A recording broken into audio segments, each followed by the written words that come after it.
Et là où le suspense est dantesque, hein, c'est que pour ceux qui nous suivent en podcast et qui n'ont pas l'image, ils n'ont pas encore reconnu la personne qui est là. Oh, peut-être un peu. Après, faisons par élimination, hein, pour ceux qui connaissent l'émission. Je sais pas si Raphaël et Grégory seraient capables super, du coup on dit qui je suis tout de suite. Ça peut être Camille qui a teint sa barbe et qui est venu à l'antenne. Ouais, c'est vrai. Bon, Los Angeles Chargers, 11 victoires, 3 défaites. Baltimore Ravens, 8 victoires, 6 défaites. Père Noël, est-ce que les Chargers sont l'équipe la plus équilibrée de la ligue ? Je vais pas parler le Père Noël toute l'émission. C'est une bonne remarque. En fait, disons que par rapport à beaucoup d'équipes qu'on savait équilibrées, comme les Rams, comme ça me perturbe, il va falloir que tu retires au bout d'un moment. Ouais, je vais vite l'enlever. Comme les Rams, comme les Saints, qui avaient une équipe sur le papier très équilibrée. Ces dernières semaines, ça a été un petit peu moins convaincant. Et en fait, les Chargers ont un peu avec de la chance et de la réussite, il faut le dire, parce que les 2 derniers matchs se gagnent de très peu et un peu ric-rac sur la fin. Mais ça tient des 2 côtés. Et oui, je suis assez pour dire qu'aujourd'hui, c'est une des 3 meilleures équipes équilibrées, en tout cas, de la NFL. 6e attaque, 8e défense sur les yards et 4e attaque, 9e défense sur les points. Donc clairement, c'est une des rares équipes à être haut dans les 2 catégories. Le gros duel, ça va être entre Philip Rivers et la défense de Baltimore notamment. Les Ravens sont la meilleure défense de la ligue pour le coup sur le plan statistique, sur les points et les yards. John Harbaugh expliquait à penlive.com qu'il a observé la capacité notamment de Rivers à absorber les chocs après avoir lancé, c'est-à-dire qu'il attend le plus longtemps possible et qui prend et aussi son intelligence. Mais c'est vrai que c'est à souligner chez Philip Rivers, c'est cette capacité à tenir dans la poche quand même. C'est déjà son expérience qui l'aide bien à tenir ça. C'est un garçon qui est plutôt solide, il a jamais manqué un match de NFL une fois qu'il a été nommé titulaire chez les Chargers.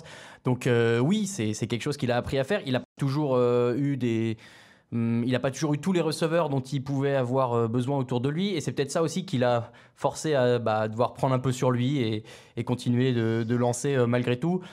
Avoir 8 enfants à la maison, ça fatigue peut-être un peu aussi, et ça entraîne à résister à la pression, donc c'est peut-être ça qui aide. Il est inattaquable mentalement. Les Ravens sont forts, en tout cas, ça déguise les couvertures, ça envoie des blitz créatifs, donc ça va être un vrai jeu d'échecs. Oh, Raoul est apparu. Salut. Donc ça va être un vrai jeu d'échecs entre tout cela. Il y a Eric Weddle en face. Son ancien partenaire. Son ancien partenaire, peut-être un petit avantage quand même, quand on connaît depuis si longtemps, non ? Oui, après, Weddle a eu le temps de jouer quelques années du côté des Ravens. Le jeu a peut-être un peu changé aussi du côté de Rivers, donc je pense pas que ça soit un énorme avantage. Il aurait été transféré la semaine dernière, bon peut-être. Là, je pense que c'est plus sympa pour eux de se retrouver qu'un vrai avantage pour l'un. Il y a de l'incertitude au niveau des blessures. Alors, si je ne dis pas de bêtises, Melvin Gordon, Keenan Allen, c'est oui. Je crois que ça vient de tomber sur le site. Ça serait je vais checker un tout petit peu sur mon téléphone. J'aime pas trop manipuler le téléphone à l'antenne, mais je voudrais être sûr parce que l'article est tombé alors qu'on était en train de se mettre en place.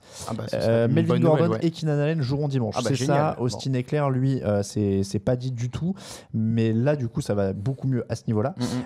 On l'a dit mardi, il faudrait pas que les Ravens se retrouvent menés vite et courent derrière le score. On le disait avec Raphaël notamment.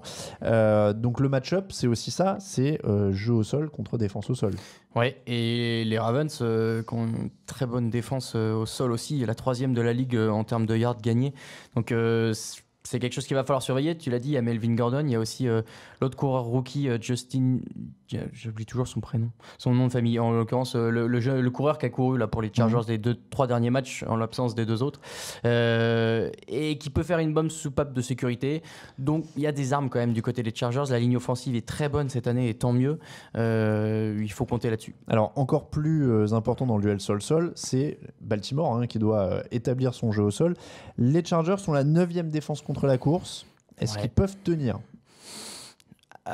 Parce que ça, alors on l'a dit, il y a eu une énorme poussée au sol de cette équipe de Baltimore depuis que Lamar Jackson est arrivé. Je crois que depuis qu'il a pris le pouvoir, c'est 190 yards par match au sol, si je dis pas de bêtises. En tout cas, ils ont grimpé dans le classement. Ils sont deuxième au sol maintenant. Est-ce que San Diego, je m'en sortirai jamais. Los Angeles peut tenir contre ces assauts au sol de Gus Edwards, de Lamar Jackson et de toute la bande maintenant de Baltimore. C'est ça qui est difficile, c'est justement de contrer plusieurs joueurs. Tu sais pas vraiment où va partir le ballon. Si Lamar Jackson va le lancer, courir avec, le donner à son coureur. Et moi, j'ai toujours été assez fan de ces équipes qui sont capables de faire courir autant le quarterback, parce que ça t'apporte une vraie arme en plus. On le voyait avec Cam Newton, ça fonctionnait bien quand il était MVP en 2015. Saison 2015, Super Bowl 2016. Et ouais, c'est quelque chose qui est difficile. Les Chargers sont équilibrés, on l'a dit. Ils ont un bon pass rush. Ils ont une défense au sol qui n'est pas mauvaise, qui n'est pas la meilleure, mais qui n'est pas mauvaise. Mais ça manque toujours, je trouve, un peu de constance et de régularité. Et surtout d'un peu d'intelligence de jeu, quoi. T'as toujours des petits trick plays un peu faciles, des trucs un peu évidents sur lesquels ils se font avoir, et c'est ça qui leur coûte souvent des gros gains. Après, la comparaison avec Cam Newton, moi je la trouve pas encore mûre au sens où Newton est quand même un lanceur, même quand il est arrivé en NFL, c'était un lanceur beaucoup plus poli On est d'accord. que Lamar Jackson. Je crois qu'il avait tapé des matchs à 400 yards dès sa première saison, il avait battu beaucoup de records dès sa saison rookie, Newton à la passe, alors que justement on en doutait un peu. Donc Jackson, il va quand même être encore une fois limité. Enfin, il pourrait être limité dans les airs. Et surtout, c'est la première fois, il a déjà joué 5 matchs, et pourtant, c'est la première fois qu'il joue une défense qui, statistiquement, est dans la première moitié de la ligue. C'est la première fois qu'il joue une défense du top 15 de NFL. Pour l'instant, il a tapé quoi? Les Bengals, il a tapé des trucs qui étaient quand même pas fous. Ils ont joué les Raiders, si je dis pas de bêtises. Non, j'ai un trou sur les Raiders. Mais en tout cas, pardon? Kansas City. Merci Raphaël qui est hors champ et on le salue. Donc Kansas City, enfin voilà, sur les 5 matchs qu'il joue, il n'y a pas une défense du top 15.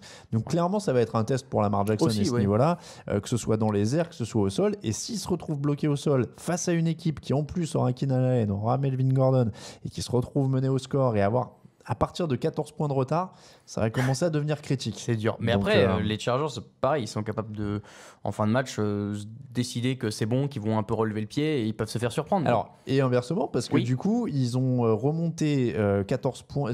Les 2 derniers matchs, ils remontent des retards. 14 points, je crois, contre les Chiefs qui gagnent 15 le jeudi. Parce qu'ils prennent la de conversion à 2 points. Voilà. Et contre les Steelers, ils étaient menés aussi dans le 4e. Aussi, Donc, ils sont capables de faire ça remonter là.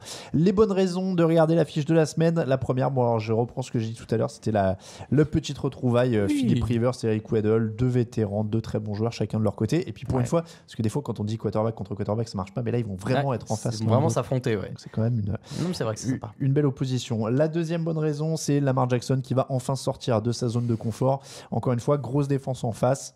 Si ils arrivent à stopper le jeu au sol un petit peu et qu'ils forcent Lamar Jackson à jouer, ça va être quand même un premier gros test contre une vraie équipe prétendante aux playoffs. On va savoir s'il peut aller plus loin maintenant qu'on lui a quand même donné les clés de cette franchise. Surtout qu'ils sont encore bien placés dans la course aux playoffs. Donc s'ils veulent pas être ridicules pendant un premier tour, il faut réussir à battre des équipes du calibre des Chargers. Et c'est un bon entraînement. Est-ce qu'ils pourraient pas même s'affronter? Non, ils risquent pas de s'affronter puisqu'en fait, à moins que les Ravens gagnent la division et que du coup ils se croisent au premier tour. Ils pourraient s'affronter, non? Ah bah non, puisque les Chargers seraient pas tête de série non plus. Il faudrait que les Ravens gagnent leur division et en l'occurrence si les Chargers gagnent, ils vont avoir un tour de là ils seront tous les deux wildcards en effet, s'ils se qualifient. Et puis la troisième, c'est toi qui l'as suggéré, c'est un vieux souvenir. Un souvenir douloureux pour les fans des Chargers puisque il y a 4 ans en l'occurrence, les deux équipes s'étaient affrontées et à quelques minutes de la fin, les Ravens avaient une 4e et 29 à convertir dans leur moitié de terrain et au moment où du snap, Joe Flacco sait pas trop quoi faire, la lance à Ray Rice. C'est Ray Rice, sur la ligne de scrimmage, donc à 29 yards de la ligne du first down. Et là, n'importe quoi, les Chargers se prennent les pieds dans le terrain, tombent les uns sur les autres, le laissent passer et il arrive en plongeant à passer le premier yard, le premier down. C'était très difficile à regarder, mais c'était un bon souvenir finalement de football. Moi, je l'avais 2012 par contre, c'était encore plus vieux. C'est possible. 2012. Tu vois, Ray Rice, ça commence à remonter. c'est vrai. Le pronostic? Les Chargers, parce que effectivement, c'est, je pense, un test un peu trop dur pour Lamar Jackson, qui, oui, fait des bonnes performances, mais tu l'as dit, face à des top équipes plutôt du bas de tableau. Là, c'est les Chargers qui ont vraiment quelque chose à gagner, qui peuvent reprendre la tête de la division et même de l'AFC. Donc, il faut absolument qu'ils gagnent. Et avec les retours de Gordon et Keenan Allen, normalement, ça doit passer. Je vais dire les Chargers aussi. On passe au pronostic.